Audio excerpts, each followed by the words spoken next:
You're staring at a blank piece of paper and trying to figure out what you're going to do for art this year, whether it's for your homeschool art history curriculum or for a classroom art curriculum plan that you're coming up with. I know that feeling. The blank page is so daunting, but it can actually be a really fun process. And I have some tips and some ideas and a really fun downloadable planning guide to help make the process actually enjoyable. So I just created the lineup for our upcoming year of artists inside the studio, and it was the 10th year that I've done this. So I have learned a lot through trial and error over the past few years. So learn from the things that I've done in the past that were not helpful and the things that I've learned how to do that are really helpful. And you can come up with your perfect lineup of artists for the upcoming year. So to start with, I would definitely recommend getting this guide. I will link it in the description below. Just click the link, enter your email, and you can print out this guide and follow along as we go through it today. And it'll make it so much easier. And then also you'll have like this nice little document with all of your ideas and everything ready to go. So I want to start by saying there is no like right or wrong or perfect way to do this. This is a process that you can, come up with a year of artists, but it might change, and that's totally fine. So we're just going to hold the idea loosely that these are the artists we're going to explore. And if something else comes up throughout the year, if one of them, we decide to swap it out for a different one, that's totally fine. We're going to do this in pencil. And we're going to let it be fun. So instead of putting so much pressure on yourself that you have to get this right, just ask yourself, what if this could be really, really fun? The process of finding the artists and coming up with the ideas that we're going to explore all year long. And when we start going through this, the sky is the limit. So don't limit yourself to artists that you already know a lot about. You can put anybody you want on your wish list. Okay, so let's dive in. The first question you might be wondering is, why art history? Why not just do art? And there are a few reasons, and they're really important. So when we learn through artists and from artists, I like to say that not just we're learning about artists, but we're learning through them and from them. They have so much to teach us. We have an opportunity to step into their perspective for a moment and see the world through their eyes and understand the whole context around the art that they created, which makes it so much more meaningful and memorable for our kids. We can also use storytelling as a device to share the ideas that the artist was known for, the things that happened during their life, the things that they said. Sometimes artist quotes can be so inspirational and so memorable, and they're the thing that kids will carry with them long after they've forgotten the name of the painting or the dates the artist was alive. And that is the other thing. We are going for big concepts here, not memorization and not replication. So the goal of this is not so that kids can like draw a perfect art history timeline accurately or remember dates or names of things perfectly. It's so that they understand the big ideas and that they have internalized them in a way where it's unlocked some kind of creativity within them. So on page 1, there are 3 sections, and the best place to start is actually on section 2. So I wanted section 1 to be at the top, but we're going to get to that part last. We're going to start where it says, what is the most important thing this year? So what are you going for? Are you trying to explore foundational skills, knowledge, techniques, the elements of art? Are you trying to just really tap into creativity and expression? Are you trying to find, less famous artists and kind of branch out, or is it a combination of things? So write down everything that might be important this year for all of the art studies that you'll be doing, and then you can rank the top 3. That's the last part here, is to rank what are the most important things. After you have done that and identified what are the most important things this year, and this is going to help us decide all of the artists too. So this is going to be our kind of guiding light throughout the adventure of deciding on our artists for this year. But after you've done that, go back to the top to the question that says, why are we even doing art? And so this is where you can write your manifesto. Now, it can be one sentence. It can be, a couple of phrases. It doesn't have to be this like lengthy page after page of, philosophical ideals. You can just write down why it's important to you, why you're doing art, and put this on a Post-it note, because later on we are going to be popping that right into our schedule so that we can remember why art is so important to us. And the reasons are different for everybody, and they can change. They can change from year to year. They can change from month to month. So if your why changes later in the year, just update it. So that's always a flexible thing that you can do.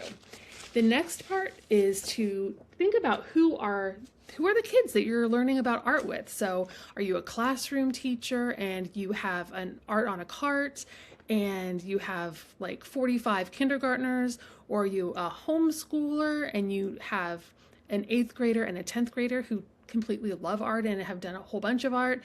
So depending on who the audience is for these artist explorations that you're coming up with, that is a really, a big deciding factor in who you'll choose as well.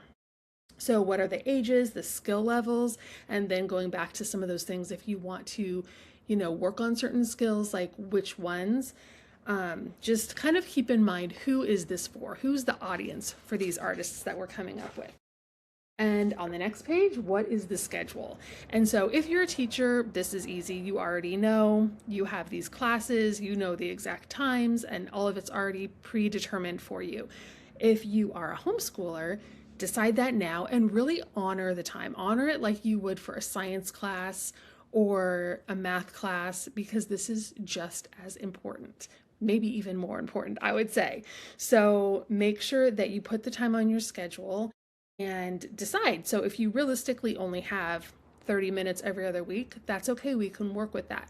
If you have a couple of hours once a month, that's fine too. But knowing how much time you're going to spend, how often, and then what is the breakup between how much time you want to spend looking at the art, chatting about it, looking and learning, finding out about the artist, the art kind of movement, all of the backstory, and how much time do you want to spend actually creating. So this actually flipped for us in our homeschool. In the early days, it was almost all creating and just a tiny bit of learning. And then somewhere along the way, it flipped and it became almost all talking and exploring and just a little bit of creating. So wherever you are in that mix, just kind of note it down, because this will also help you to kind of refine your plan. Okay, now comes the really fun part, the artist wish list. So write everything and everybody down on this page. And if you want to get the kids involved, bring them in, get out a big art history book, browse through it, write down everybody you think it might be fun to explore. And if you need extra pages, just print extra pages or get some more blank pages, put everybody on the list, and whoever you don't get to this year, you can get to next year, the year after. So this is a really fun list to make, and let this part of the process take as long as it takes, because this is like the big dreaming vision stage. Okay, now we're going to narrow it down on the next page. There are 12 boxes. So assuming you'll do one artist per month, maybe your schedule is different and you'll do it a different way. But if you're doing one artist per month, you can either pencil these in. I like to use Post-it notes. They won't really fit on this page unless you get the smaller ones, but you could do a wall of Post-it notes if you wanted to, with different artists, move them around. I even love doing this part of the process on Canva. You can create a free account on Canva and you can just put 12 kind of boxes and then pop in one of the artist's works of art. And that gives you a really clear visual of how the art progresses throughout the year. So that's how I actually do it now when I plan the art studies for the studio, which is our monthly membership. And I will link that below too if you're interested in joining us. We explore a new artist every month together. It's so much fun. All the planning is done for you. But how I do it is I do this exact process. I come up with the list of all the artist wish list, and then I start popping them in to a grid. And I look and I think, okay, so I think there's a little too much, of the representational art, or we have a lot of artists who deal with the same idea, like color or really vibrant line quality, or different things like that.